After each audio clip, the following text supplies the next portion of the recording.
बिस्मिल्लाहिर्रहमानिर्रहीम। अस्सलाम वालेकुम। कैसे हैं आप? आज की इन बातों को आपने बड़े गौर से सुनना है और समझना है, और सुनने और समझने के बाद आपने इन बातों के ऊपर अमल करना है। देखिए, पुराने समय से लेके आज तक लोग कुछ मंत्र पढ़ते हैं, खुदा के नामों का ज़िक्र करते हैं, कुरान की आयतों का ज़िक्र करते हैं।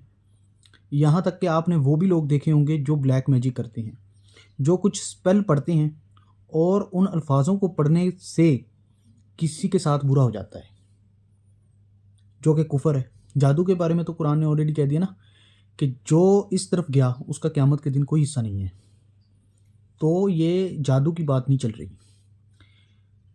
तो हमें ये समझ आया कि कुछ पढ़ने से कुछ होता है, कुछ पढ़ने से कुछ होता है। अब इससे पहले कि मैं आगे बढ़ूं, मैंने आपको एक एग्जांपल देनी है। आप कुछ मछलियां पकड़ने के लिए किसी तालाब के किनारे पे गए, थोड़ा सा चारा लेकर के। आपने पहले दिन वो चारा उन मछलियों को डाला। सपोज करें आप दोपहर के 2 बजे उस तालाब के किनारे गए, आपने वहाँ पर मछलियों के लिए चारा डाला। अब पहले दिन कोई मछली नहीं आई। ऐसे ही आपने दूसरे दिन किया, ऐसे ही आपने तीसरे दिन किया, ऐसे ही सेम टाइम के ऊपर 2 बजे आपने 5वें दिन किया, 7वें दिन किया। जैसे ही 10-15 दिन गुजरे, आपकी ये रूटीन बन गई। अब आहिस्ता आहिस्ता कुछ मछलियाँ आना शुरू हो गई। अब होते होते होते होते आपकी रूटीन के साथ होते होते एक दिन ऐसा आया कि आप अभी उस किनारे के ऊपर पहुँचे भी नहीं हैं और मछलियाँ वहाँ पर मौजूद हैं। मछलियाँ वहाँ पर मौजूद हैं आपके भी जाने से पहले। ऐसे ही ये जो अल्फाज हैं जो हम पढ़ते हैं, जिसको हम मंत्र कहते हैं हिंदी में, या हम कहते हैं खुदा का कुछ जिक्र करते हैं, ये ऐसे ही काम करते हैं। इनका ताल्लुक जो है वो एक स्पेसिफिक टाइम के साथ है, वो एक स्पेसिफिक टाइम के साथ है। इसका जो ताल्लुक है वो एक स्पेसिफिक टाइम के साथ है। अगर आप एक पार्टिकुलर टाइम में एक पार्टिकुलर जिक्र करते हैं तो उसके असरात आप पे होते हैं। ठीक है। अब जैसे खुदा का एक नाम है अल-मुईद, जिसका मतलब है द रिस्टोरर। आपने ये नाम पढ़ना है, क्योंकि देखिए कोई भी बीमारी जो है अगर आपके अंदर है, जैसे कैंसर आपके अंदर है, या आपका किडनी फेल होगी अंदर से, या आपको सांस की प्रॉब्लम है अंदर से, या आपको शुगर है, इन तमाम बीमारियों का जो ट्रीटमेंट है वो खुदा का जिक्र है। आपने अपनी ज़ुबान को बंद रखना है और अंदर जो है वो खुदा का जिक्र करना है। इससे क्या होगा, आपके अंदर की जो कैफियत है वो आहिस्ता आहिस्ता चेंज होना शुरू हो जाएगी। जैसे मैंने आपको बताया ना, ये एक दिन में नहीं होगा, इसको कुछ टाइम लगेगा, कुछ वक्त लगेगा। तो आपने सब्र के साथ इस जिक्र को पढ़ना है। ऐसे ही आप जो है सूरह जुमा आयत नंबर 8, इसको आप रिसाइट करें अंदर ही अंदर, इसको आप रिसाइट करें अंदर ही अंदर। ये आपकी स्पिरिट को ये आयत जोड़ेगी उस खुदा के साथ कि मैंने उसी की तरफ लौट जाना है, मैंने उसी की तरफ लौट जाना है। अब यहाँ पर आपका एक सवाल हो सकता है कि वो स्पेसिफिक टाइम हम कैसे ढूंढें कि जिस टाइम में हमने ये जिक्र करना है। देखिए, ये जो स्पेसिफिक टाइम है इसको ढूंढा नहीं जा सकता, लेकिन इसका एक हल है। दिन में 24 घंटे हैं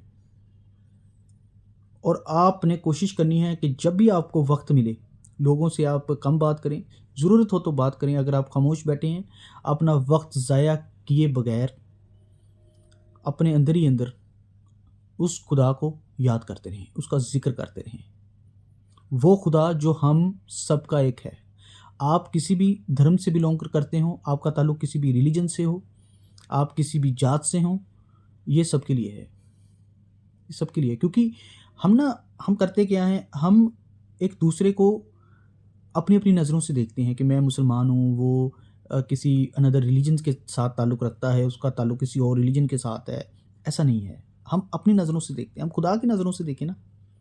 اگر آپ اس کی نظروں سے دیکھیں گے تو آپ کو ہر طرف انسان نظر آئیں گے، آپ کو ہر طرف انسان نظر آئیں گے۔ تو ہم سب جو ہیں ایک دوسرے کے ساتھ اسٹارٹنگ سے جڑے ہوئے ہیں۔ میں نے ایک ویڈیو ڈالی تھی گاڈ از ون، آپ وہ ویڈیو ضرور دیکھیں۔ ہم سب ایک دوسرے کے ساتھ جڑے ہوئے ہیں، اور یہ جتنی بیماریاں ہمیں لگ رہی ہیں یہ ایک دوسرے کی وجہ سے لگ رہی ہیں، کیونکہ ہم ایک دوسرے کو دھوکے دے رہے ہیں، چیٹنگ کر رہے ہیں، مکاری کر رہے ہیں، حق کھا رہے ہیں، حرام کھا رہے ہیں۔ اب اس کا ٹریٹمنٹ بھی ہمارے ایک دوسرے کے ساتھ جڑنے سے ہی ہے۔ اگر ہم اچھے ہو جائیں گے، اگر ہم لوگوں کا بھلا کرنے والے ہو جائیں گے، اگر ہم بھوکے کو کھانا کھلا دیں گے، کسی کا نقصان نہیں کریں گے، معافی مانگ لیں گے، اللہ سے توبہ کر لیں گے، تو یہ ساری چیزیں دوبارہ سے پھر ٹھیک ہونا شروع ہو جائیں گی۔ کیونکہ میرے اللہ بار بار قرآن پاک میں فرماتا ہے کہ وہ بڑا رحم کرنے والا ہے اور بڑا رحیم ہے، مہربان ہے، وہ بار بار لوٹ کر اسی کی طرف آتا ہے۔ تو اگر ہم اس کی حدوں کے اندر توبہ کر لیں گے اور اس کی حدوں کے اندر آ جائیں گے، ہم دوبارہ سے ٹھیک ہو جائیں گے۔ ٹھیک ہے، تو آپ نے اللہ تعالیٰ کے یہ جو نام ہیں ان کو آپ نے ذکر کرنا ہے، جیسے میں نے آپ کو المعید ایک نام بتایا تھا، ریسٹورر جس کا مطلب ہے، پہلے بھی میں اپنی ویڈیوز میں وہ بتا چکا ہوں۔ ایسے ہی سورہ جمعہ کی آیت نمبر 8 ہے جس کو آپ پڑھ سکتے ہیں، ایسی سورہ فاتحہ ہے جس کو آپ پڑھ سکتے ہیں۔ اگر آپ کچھ بھی نہیں کر سکتے اس میں سے تو آپ اپنی زبان بند کر کے اللہ اللہ تو پڑھ سکتے ہیں، بس وہ پڑھیں، اپنی زبان بند رکھیں اور اندر ہی اندر اللہ اللہ اللہ بس یہی پڑھیں، بس اتنا بھی کافی ہے، خدا کا نام ہی کافی ہے۔